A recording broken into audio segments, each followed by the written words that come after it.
Alright guys, so today I want to talk about, for our quick tip, I want to talk about quilting. For this I have a layer of black marine vinyl, a layer of Decaville light,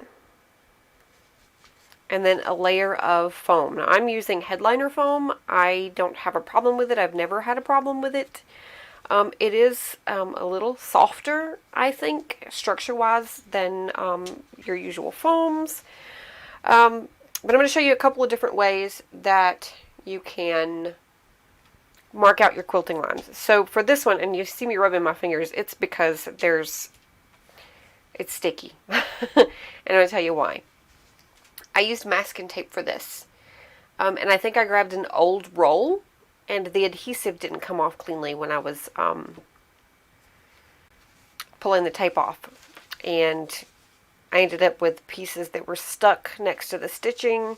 Now, I've made a bag, or a couple of bags, using this method before, but it was a 1 inch, not a 1.5 inch, and it was a new roll of tape. So I think this was probably just an old roll that I grabbed, and it left residue all over. So these ended up being scrapped. I actually did use part of it. I made myself a new makeup bag. You can clean it off with WD-40, and if you're using a black thread on black, it's not a big deal, but I'm using white. I was, for this particular bag, I was using white on black. And when the white sort of soaked up the WD-40, it discolored it. So I wasn't going to use that. I wasn't going to give that to my customer. No way. So I'm going to talk to you a little bit about how I ended up doing the actual bag. And you'll see in the time-lapse video that's coming up that this is what I ended up using in the final product. So it is just a regular cloth marker in white. They're supposed to be like chalk. They're not. They're almost like a grease pen, but it's thicker. So I don't know if you'll be able to see this, but I can write on there, and you can't really see it. Huh. Interesting.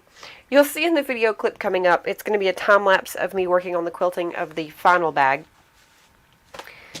You'll see on it that the mark does show up just enough to make your sewing lines. And so what I ended up doing was using my ruler, going along the stitch line that I had just done, moving over 1 inch, and then drawing a line. See, I think you can probably actually see that line just a little bit. No? Huh. Yeah, you can. You can. Right there. So it's not easy to see, but it's easy to do. And so at this point, we're going to go ahead and go over to the time lapse, and you guys enjoy. And I hope this helps.